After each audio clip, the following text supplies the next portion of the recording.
So just covering the removal of an old sprinkler controller using multi-tool. Hopefully this screw bit's small enough. Oh, it's not. I'll have to get a different tool. Alright. Just a simple sprinkler removal tool. One thing that I typically do is take a picture of what all the wires are doing as far as color, so that I don't run into problems with rewiring. Let's see if I can do that here, which I can. Sorry for moving the camera. Okay. Basically, actually, you know what? I'm gonna do this slightly different. I'm gonna snip them off, and that way I know which colors go to which zone. It's a method I've used whenever I don't have my phone around to take a picture.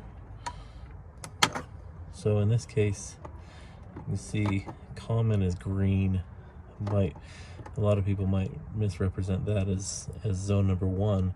This actually goes common. Then the system doesn't have a pump, but it has a master valve, and then number 1. So number 1 is yellow off of the smaller bundle of wires. There's 2 bundles of wires that come into here. So which is the first one that I cut is the smaller bundle of wires, or it may actually be the exact same size bundle of wire, but it's the one that had less zones running off of it. Now, so that I can know which one it is, I'm going to wrap this around it, so I know that was the first one I pulled off.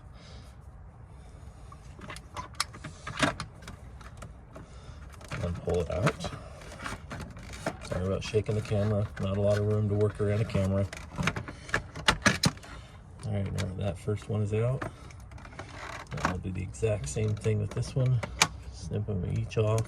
Again, a reason I love these handy snippers or industrial scissors is they work for so many things, and as you can see, it's not even damaging the tip, which, you know, I've tried doing this with shears before and damaged the tip, so they're pretty hard.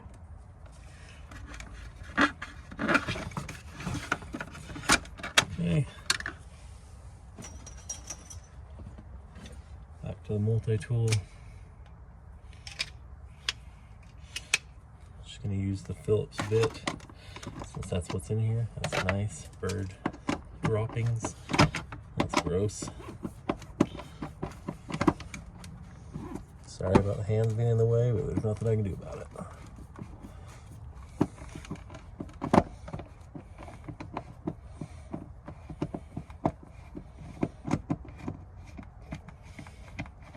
That's interesting. Nice moth inside. Now this controller failed after about 5 years, and interestingly enough, it's a 5-year replacement deal on these for the water, what do you call it, the rebate.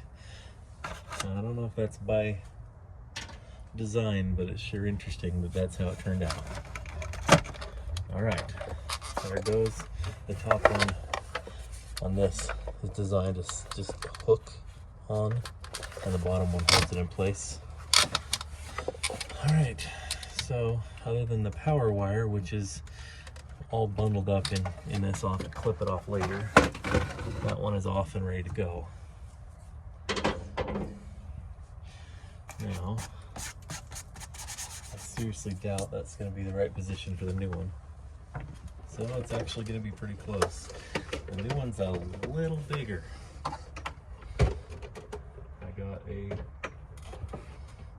I found an unused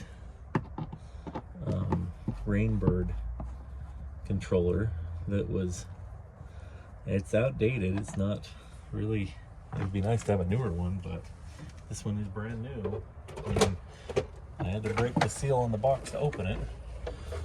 If it was a newer one, meaning one that you could actually purchase, what, where there hasn't been any changes made to it, I would have done a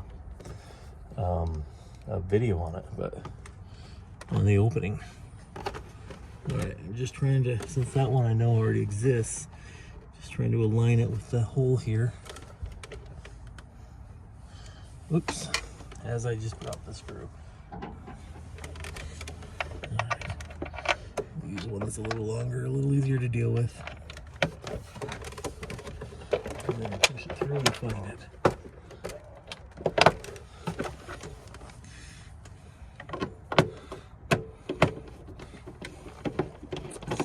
Sorry about hitting the camera again. Should have grabbed a drill, but I hadn't anticipated going this far today.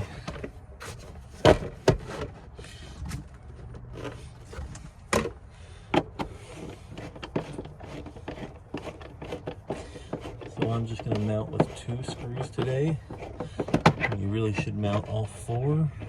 This actually might be a temporary solution because I got another one I want to check out. When this controller came, and I didn't put this on the video because I hadn't anticipated doing this. When this controller came, these 2 modules were in a box sitting over here. I literally just clipped them in place, had a 0. It said put this one in 0, put this one in 1. Real quick, just snap it in place. I'll show you how, because it just comes off. Okay, the pins, literally, you can see that it's got the, right there where it plugs in. Just carefully align it and snap in place. Both of them are the same. Sometimes these things take a few minutes. Again, I'm not going to spend any time like putting in conduit or anything, because this is most likely a temporary controller, and if it's long term, I can change it later. This is not an all-day project. This is something that only takes a few minutes to do. So I can see here, just like on the other one, common is C, master valve right there. I do have a sensor I will put in. I don't have a flow sensor, but hopefully I can show that sensor in this as well. One disadvantage to cutting them all off like that is now I got to strip them all. I may skip all of that for you here in a minute, or fast forward.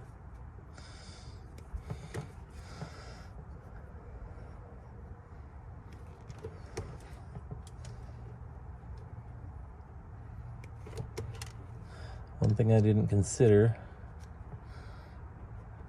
I'm going to have to strip this back a little ways, because the master valve on this system runs on the same set of wires as this, and actually this is not a commercial wire.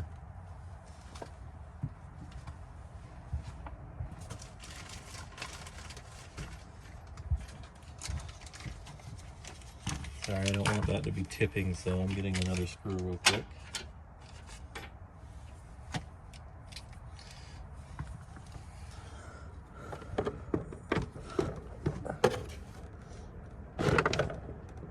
Literally just lining it up with the siding, because regardless of whether it's level, if it's not straight with the siding, it's going to look crooked. So that's typically what I do when they're siding or brick.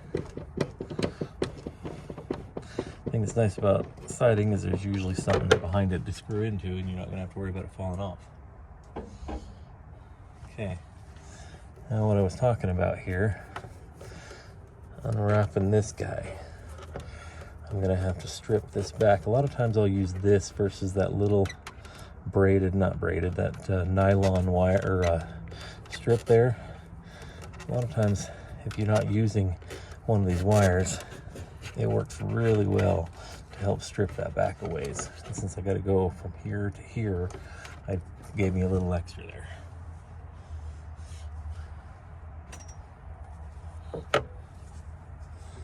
Okay.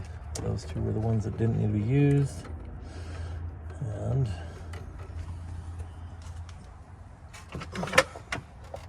I'll grab my reference controller.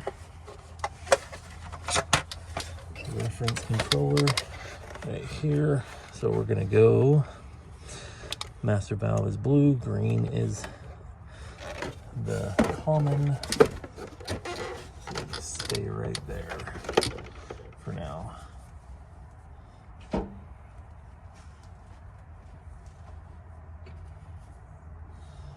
Okay. Green. Oh, look at that. There's a slice in that wire. We're not leaving that way. I said green and blue. Actually gonna cut them off like that.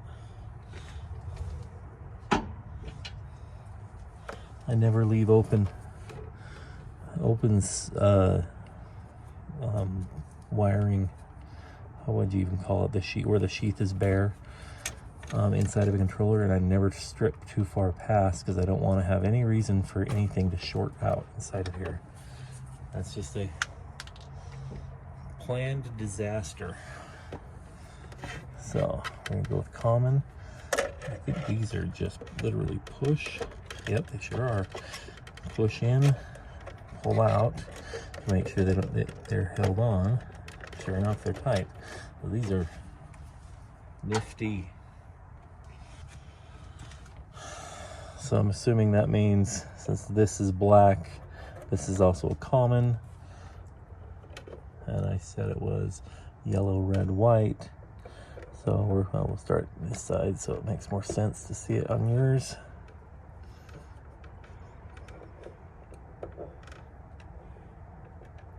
Okay. I don't like the way that one went in. It wasn't straight. Always make sure your connections are good, or you're going to regret it later. You want them to be solid. I could feel it slide in. Again, always give it the tug back. Don't ever push too far forward either, because the problem with pushing too far forward is that you can push it onto the sheath, and then you wonder why it's in there, but you're getting no contact. Okay, and this guy, oops, sorry about that, is going to be red. Green is also common. And we're going to find out if I was right, so put the common up here. I also need to strip back again. And I'm going to take a chance at pulling on that like that. There we go.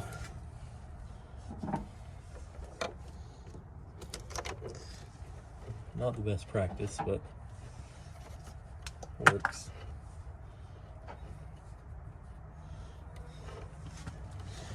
Okay. Now, from what I remember, all of these were used, so I'm just gonna get the stripping all of these off.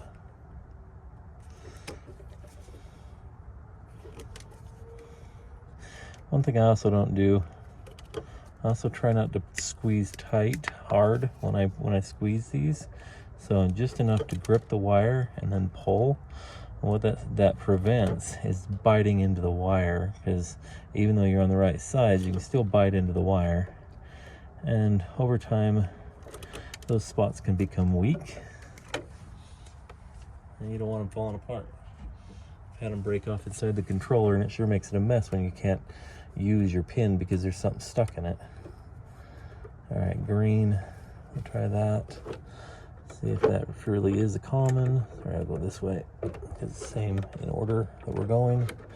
Common being the same as what we're doing over here, but that being black, I'm assuming is common, and I will eat my words if I am wrong. I'm not saying I'm not wrong. That's pretty common. I can be wrong. Okay, and then we're gonna go to blue, black, white. So blue. I didn't like the way that went in. Straighten that one.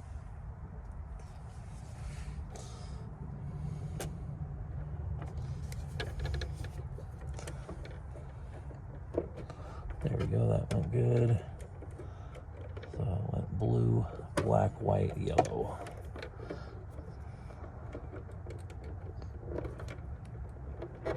Nope, not like that either. Another thing too is this controller is actually designed for a thicker wire. This is a commercial controller, so it'll often have a 12 or a 14 gauge wire that's going into this, not this little 18 gauge probably wire, 18, 22, can't remember what it is. But it's the smaller wire is a little harder to get it to go in. Okay, making sure that wasn't a slice. Again, I would have pulled it out and fixed that, because I won't leave any open slices inside the wiring in here. All right, so that's got them all plugged in, so that should be good to go. I will wind up doing the sensor as a separate video.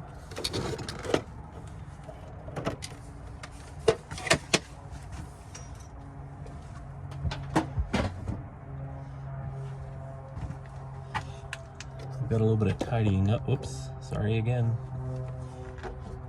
Got a little bit of tidying up to do.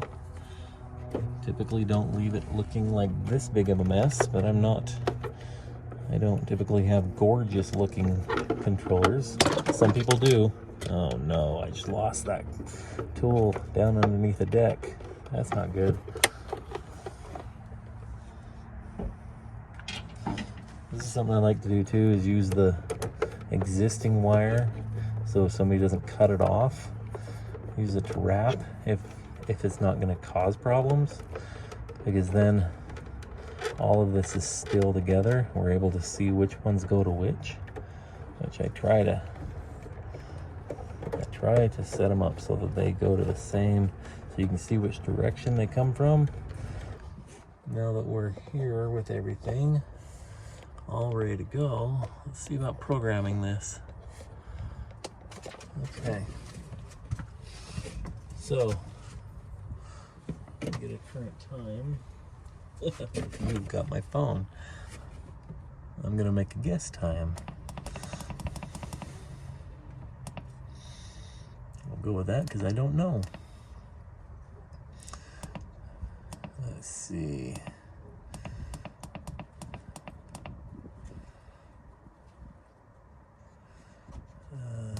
Next.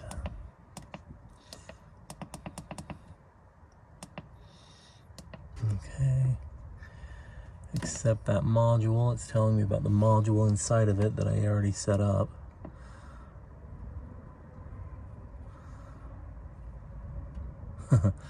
That's why I didn't see and attach the label.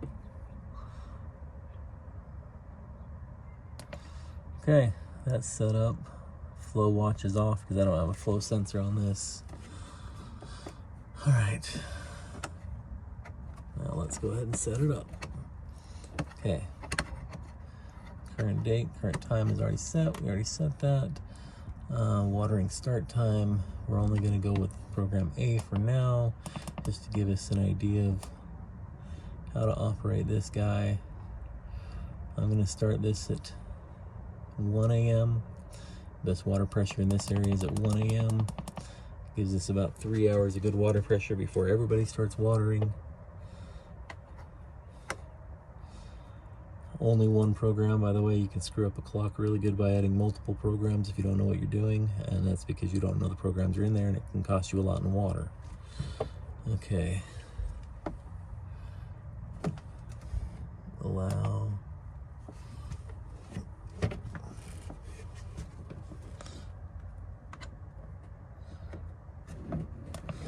Allow. I always allow all days if I can.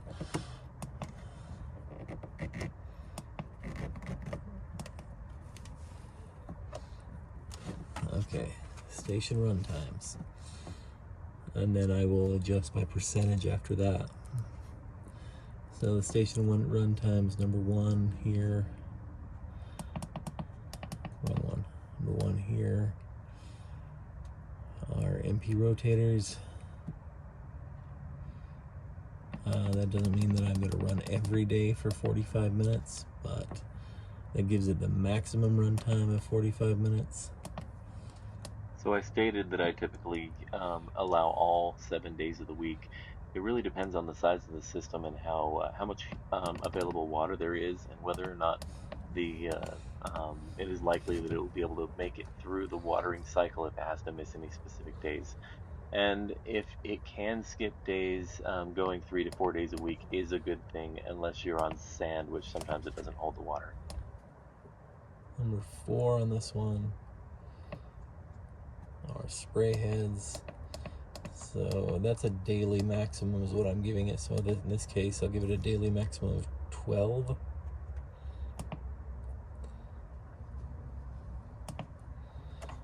Okay.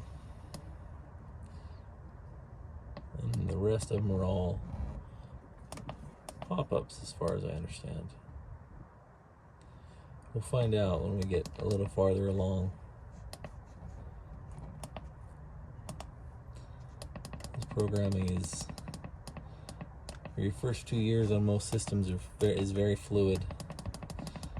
You have to keep making changes until you get it to run the way you want it to, and then you try to hang on or try to leave it the way that it is so there are no problems.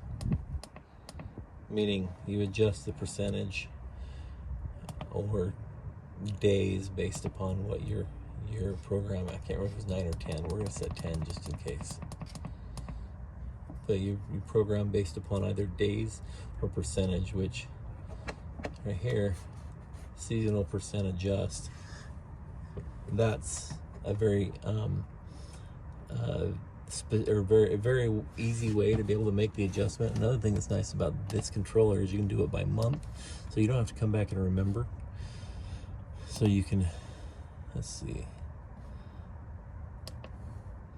So, yeah, there we go, March. And here, I will not water at all in March.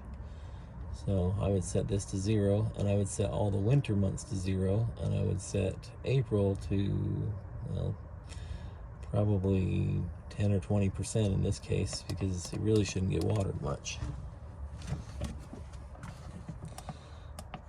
And then summertime, in the summertime, I'll leave those July, August, or actually July at 100%, August and June at 90%, which I'll show you here in a minute. I will do exactly that. Whoops, we don't want to go to 300%.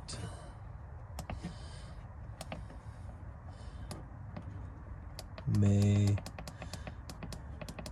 much more water, but you typically don't try to water too heavily until Mother's Day. So we'll go 60.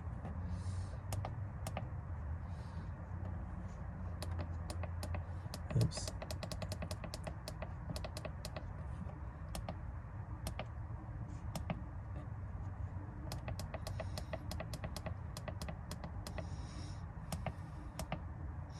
And then September, I will also do that same 60 or so. Sometimes it's hot, you may have to get another splash of water, but it's definitely worth making that adjustment ahead of time and then having to adjust for it later. And then in October, very, very, very little water, almost the same as April, maybe 25%.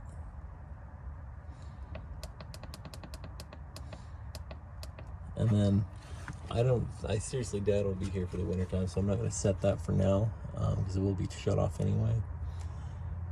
And now the percent adjust is done. I will go to, let's see, just trying to see if there's anything else I need to set. I like the station sequencing. I haven't used a Rainbird clock in a while. Master valve settings, there we are. That's an important one for this setting, or this system. Normally closed, master valve, number of valves 1. Open, closed, next, number of valves 1. Okay, yeah, we're good. And in this case, I'm not doing cycle and soak and everything. Okay, we're gonna go with that for right now, and I'm not positive if the system's on at the moment. Let's see. That's all stations right there. We'll try that.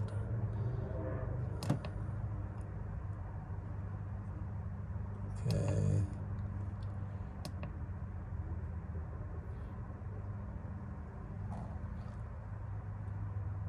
I don't like the new setup. It's not as quick as it used to be. Yeah, right there, test all stations. I guess it is if you know it. We'll set it for 2 minutes. See if it turns on. And it is, I can hear it.